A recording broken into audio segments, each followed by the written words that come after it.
Hello student, मैं doctor Gaurav Singh आपको अपने यूट्यूब चैनल पे आपका स्वागत वंदन करते हैं और आशा करते हैं बच्चों आप लोग स्वस्थ होंगे और अपनी पढ़ाई में व्यस्त होंगे। ठीक, जैसा कि बच्चों हम बीएससी फिफ्थ सेम जूलॉजी में पैरामीशियम पढ़ रहे थे। आज लेक्चर ये फोर्थ है आपका। ठीक, नॉन कार्डियक में जो पैरामीशियम है, पैरामीशियम के मॉर्फोलॉजी के विषय में हम लोग क्या किए थे, डिस्कस कर चुके हैं, पीछे स्टडी कर चुके हैं।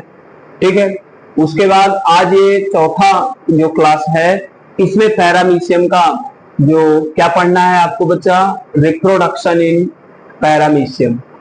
कौन सा टॉपिक है? Reproduction in paramecium. ठीक, अगर हम पैरामीशियम में रिप्रोडक्शन की बात करें बच्चा, तो इसमें दो प्रकार का रिप्रोडक्शन होता है, एक एसेक्सुअल और दूसरा सेक्सुअल रिप्रोडक्शन, यानी अलैंगिक जनन और लैंगिक जनन, दोनों प्रकार का, यानी both mode of reproduction are occur in paramecium. First is asexual and second is sexual. अच्छा बच्चों, आप लोग को पता होगा कि एसेक्सुअल और सेक्सुअल रिप्रोडक्शन में जनरली डिफरेंस क्या होता है ना। आप लोग कमेंट बॉक्स में हमको वो करके बताइएगा ना कि किसको किसको पता था, ईमानदारी से आप लोग बताइएगा। ठीक, हम बता दे रहे हैं। एसेक्सुअल रिप्रोडक्शन में होता क्या है भाई, ये जब रिप्रोडक्शन होता है कि इसमें सिंगल पार्टनर केवल क्या कर सकता है कि रिप्रोड्यूस हो सकता है या रिप्रोडक्शन कर सकता है, और उस प्रकार के रिप्रोडक्शन में हूबहू यानी सेम टू सेम वैसे ही एकदम जैसे पेरेंट है वैसे ही डॉटर सेल का क्या होता है, फॉर्मेशन होता है, और सिंगल पार्टनर उसमें रिप्रोडक्शन में हेल्प कर सकता है, अपने बच्चे को जन्म दे सकता है। But in case of sexual reproduction two mating partner are available ना, उसमें दो मीटिंग पार्टनर की अवेलेबिलिटी होती है, जिससे दोनों भाई कॉन्जुगेट करते हैं, उसके बाद फिर रिप्रोडक्शन करते हैं। ठीक है, गैमीट का एक्सचेंज होता है, जाइगोट बनेगा, फिर डेवलपमेंट होगा, फिर बच्चे का निर्माण होगा। लेकिन उसमें सेक्सुअल रिप्रोडक्शन में हूबहू या कह सकते हैं कॉपी, जो पेरेंट के कॉपी के जैसे कह सकते हैं, उसमें थोड़ा वेरिएंट फॉर्म होता है, या डॉटर सेल थोड़ा सा पेरेंट सेल से वेरिएशन दिखाया जाता है, लेकिन एसेक्सुअल में सेम टू सेम वैसे ही रहते हैं। क्लियर? तो आगे बढ़ते हैं बच्चा कि एसेक्सुअल रिप्रोडक्शन पैरामीशियम में कैसा होता है, ट्रांसवर्स बाइनरी फ्यूजन। कौन सा मोड? Transverse binary fusion. और सेक्सुअल रिप्रोडक्शन जो पैरामीशियम में होता है वो कैसा होता है बच्चा, तीन मेथड के द्वारा होता है ना, एक कॉन्जुगेशन, एक इंडोमिक्सिस और एक आपका ऑटोगैमी। ठीक, तो तमाम मेथड होते हैं ना जिसके द्वारा ये क्या करता है, ये रिप्रोडक्शन करता है सेक्सुअल। एक कॉन्जुगेशन, इंडोमिक्सिस, ऑटोगैमी ना। तो हम बच्चा पहला आपका जो एसेक्सुअल रिप्रोडक्शन है ना, जो ट्रांसवर्स बाइनरी फ्यूजन के द्वारा होता है, उसको हम आज हम और आप आज क्या करेंगे, डिस्कस करेंगे। ठीक बच्चा, चलिए स्टार्ट करते हैं। Let's discuss about the transverse binary fusion in paramecium. अब ट्रांसवर्स बाइनरी फ्यूजन होता क्या है बच्चा, यह कब होता है? आपको पता है पैरामीशियम ऐसा ऑर्गेनिज्म होता है जो होलोजोइक टाइप का न्यूट्रिशन शो करता है। जब फूड एकदम परफेक्ट होता है ना, फूड की अवेलेबिलिटी लार्ज क्वांटिटी में होने को रहता है, उसके बाद टेम्परेचर फेवरेबल होता है ना, तो उस दौरान ये क्या करता है कि उस दौरान एसेक्सुअल रिप्रोडक्शन यानी ट्रांसवर्स बाइनरी फ्यूजन वो करता है। ठीक है, जब हमने क्या बताया, when food availability is large, जब फूड की अवेलेबिलिटी क्या होती है, लार्ज होती है, ज्यादा होती है ना, तो उस और टेम्परेचर क्या रहता है, टेम्परेचर फेवरेबल होता है, तो उस दौरान ये क्या करता है, ट्रांसवर्स बाइनरी फ्यूजन करता है। ठीक है, फेवरेबल कंडीशन, जैसे भाई आपका इस समय फेवरेबल कंडीशन है नहीं, गर्मी से हाल बेहाल है। ठीक है, हम पढ़ाने में बेहाल हैं, आप लोग पढ़ने में बेहाल हैं। ठीक, आप लोग समझ सकते हैं बच्चा, तो ये हमारे लिए फेवरेबल कंडीशन नहीं है, लेकिन यदि बारिश हो जाए, मौसम एकदम ठंडा हो जाए, तो हमारे लिए कहेंगे क्या हो, ये फेवरेबल कंडीशन। ठीक है, जैसे ठंडी के दिनों में जब नवंबर वगैरह जब चलता है तो फेवरेबल कंडीशन होता है, दिसंबर में ज्यादा ठंडी पड़ने लगती है, फिर उधर फरवरी में फेवरेबल कंडीशन हमारे आपके लिए होता है।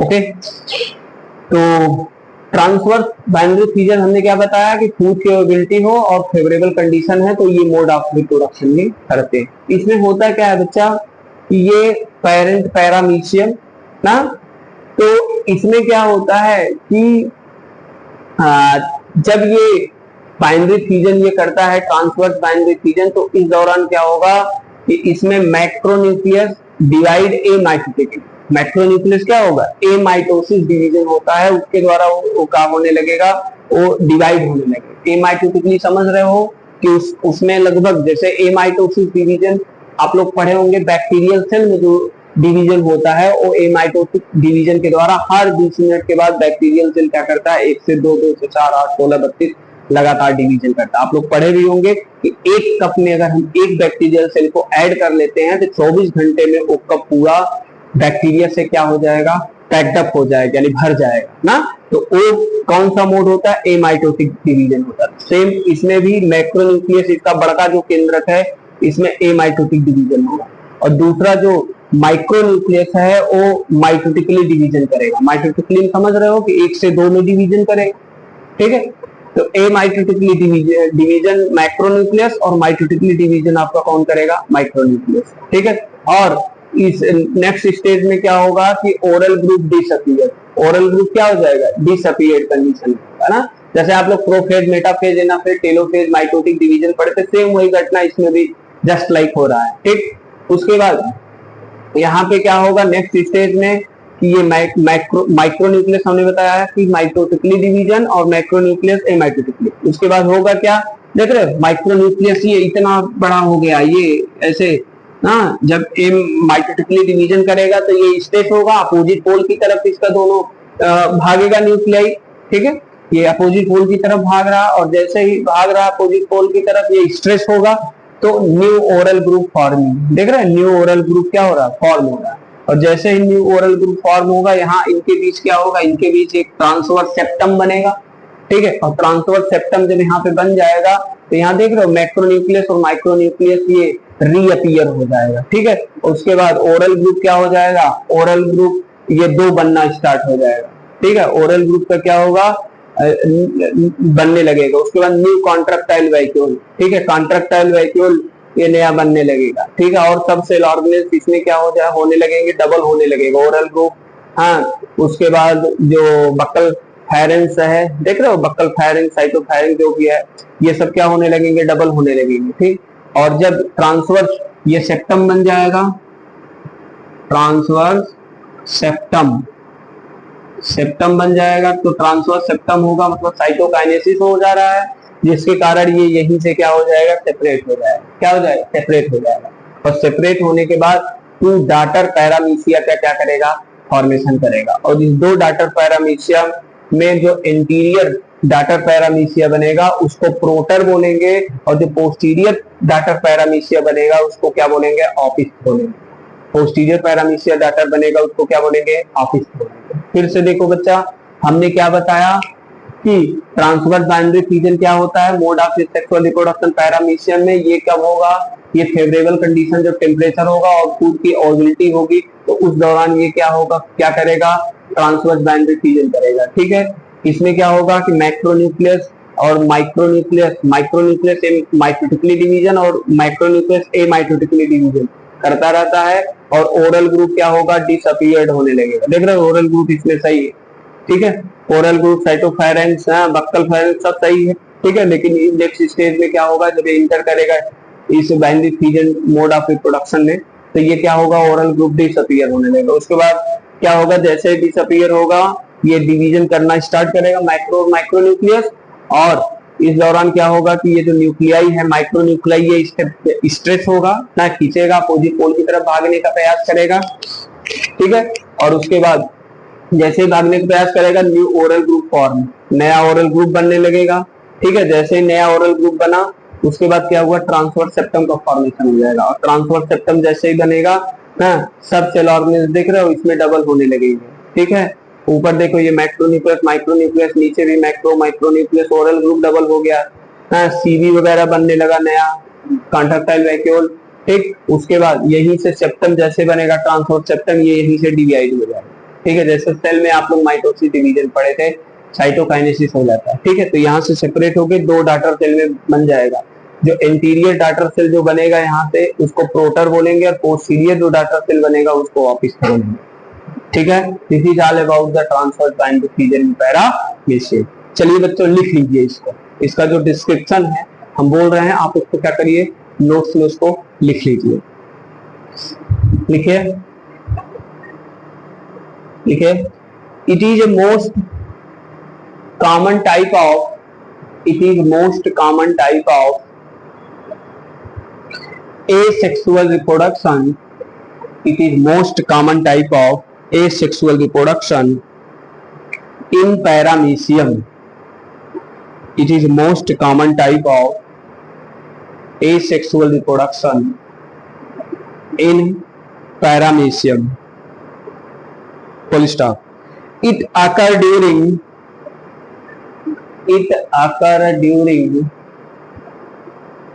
favorable condition. It occur during favorable condition when food is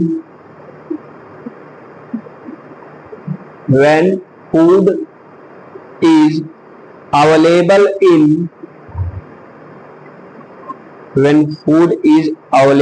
in large quantity. हमने बताया था जब फूड की अवेलेबिलिटी होगी, ठीक है, लार्ज क्वांटिटी में, when food is available in large quantity and temperature is favourable, FAVOURABLE, temperature is favourable. Full stop.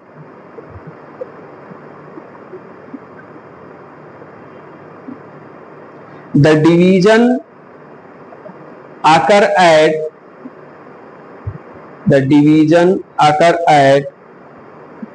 right angle to the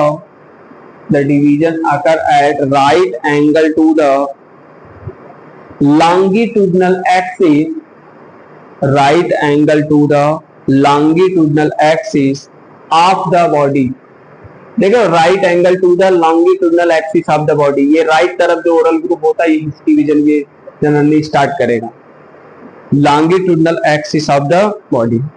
full stop. Para change करिएगा। The transverse binary fission occur in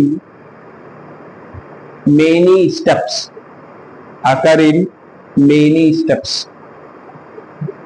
step number first, dash करके पहला step number first, step first में लिखिए, oral groove and buccal structure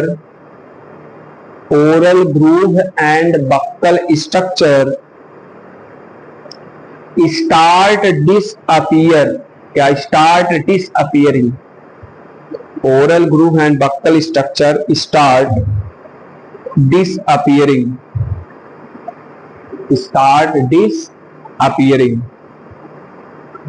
Next, step second,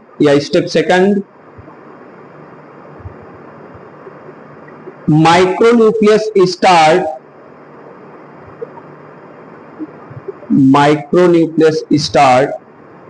dividing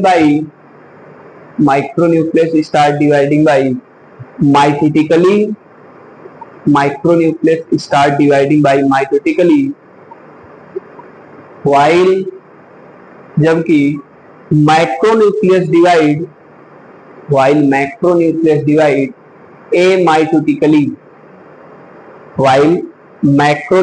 divide amitotically।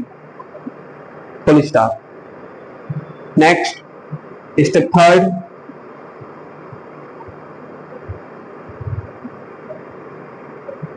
after division of macro and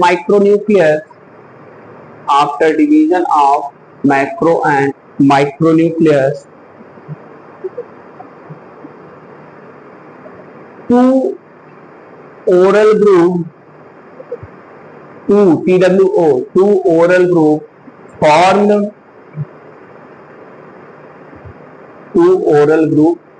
form यानी new oral group, लिखे ना, new oral group are form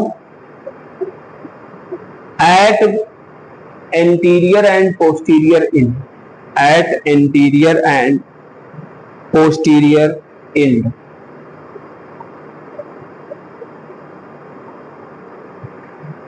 कोई star. Next point, एक constriction furrow, FURROW, एक constriction furrow जो हमने transverse septum बताया ना, जो सेपरेट जहां से होगा, एक constriction furrow appear in the middle, यहां क्या बनेगा, constriction furrow, constriction furrow, constriction furrow appear in the middle of the body, appear in the middle of the body,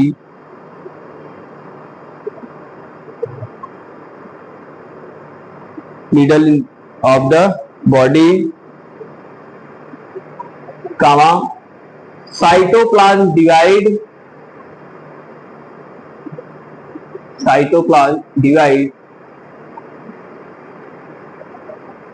through transverse septum, through transverse septum, जहां से ये transverse septum, through transverse septum, transverse septum।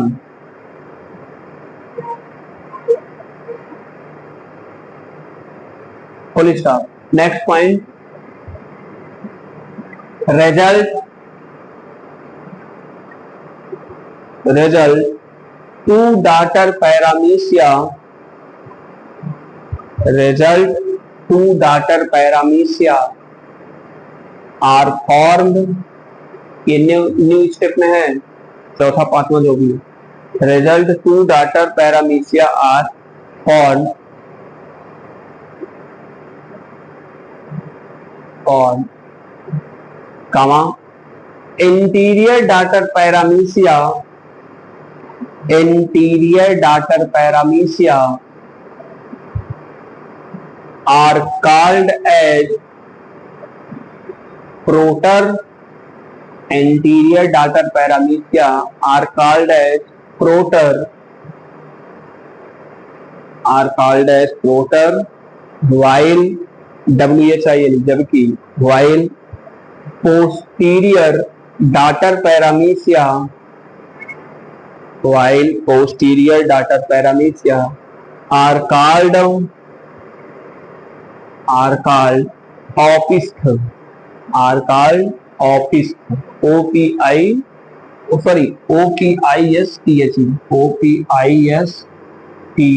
opisth। और interior जो बनेगा उसको प्रोटर बोलेंगे और posterior जो बनेगा उसको ऑपिस्ट बनेगा। ठीक बच्चा, तो इस प्रकार बच्चों ये आपका ट्रांसवर्स बाइंड्रिक रीजन जो पैरामीशियम में है, आज के लिए इस लेक्चर में, चौथे लेक्चर में ये समाप्त होता है। हाँ, आशा करते बच्चों आप लोग अच्छे से पढ़ाई कर रहे होंगे।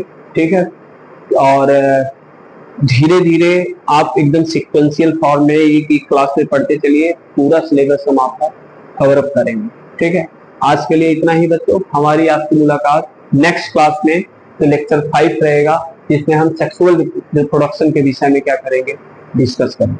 Thank you so much.